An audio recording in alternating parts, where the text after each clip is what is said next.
आप सबका स्वागत करते हैं शिक्षा वेब यूट्यूब चैनल पर। सेक्शन 6 मोटिव प्रिपरेशन और कंडक्ट की रेलेवेंसी के बारे में बताता है। सेक्शन 6 का मुख्य उद्देश्य ये तय करना है कि कौन से तथ्य कोर्ट में रेलेवेंट माने जाएंगे।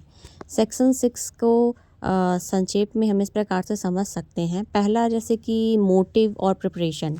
अगर कोई तर्क किसी विषय में कारण, मोटिव या तैयारी दिखाता है तो वह तथ्य प्रासंगिक माना जाएगा इस धारा के हिसाब से।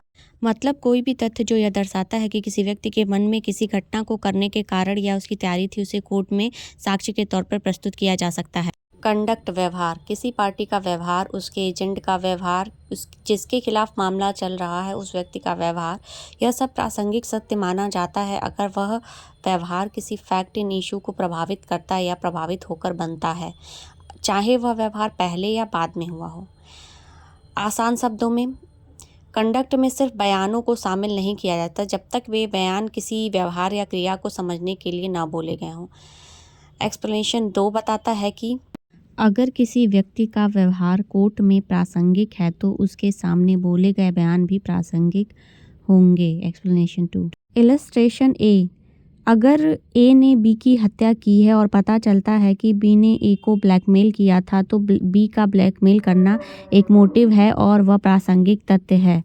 Illustration B. अगर ए किसी ब्रांड का विरोध करता है और साबित होता है कि उस समय बी को पैसों की ज़रूरत थी तो यह तैयारी संबंधी तथ्य है और प्रासंगिक माना जाएगा। ये तैयारी के अंदर आएगा। इलस्ट्रेशन सी। अगर किसी हत्या में बी के मरने से पहले ए ने जहर खरीदा था, यह पूरी तैयारी दर्शाता है और प्रासंगिक माना जाएगा। Illustration F. अगर सी कहता है कि पुलिस आ रही है और ए तुरंत भाग जाता है तो ए का भागना उसका कंडक्ट है जो हत्या के संदर्भ में एक प्रासंगिक तथ्य है।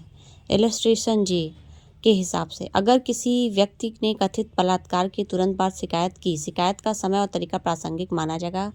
सेक्शन 6 का पर्पज, उद्देश्य ये है कि यह जांचने में मदद करता है कि किसी व्यक्ति के इरादे, कारण, तैयारी या उसके व्यवहार से किसी घटना के बारे में क्या साबित होता है। सिर्फ वही बातें प्रासंगिक मानी जाती हैं जो किसी मुद्दे को सिद्ध या खंडित करती हों। इससे कोर्ट के वो मामले की पूरी परिस्थिति समझने में मदद मिलती है। धारा 6 और पुराना कानून। इस धारा का मूल विचार भारत के पुराने इंडियन एविडेंस एक्ट 1872 के सेक्शन 8 से लिया गया है, लेकिन नई भाषा और नए उदाहरणों के साथ इसे अपडेट किया गया है।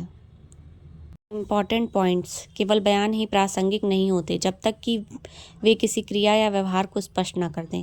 किसी व्यक्ति की प्रक्रिया के पहले या बाद की हरकतें भी प्रासंगिक हो सकती हैं।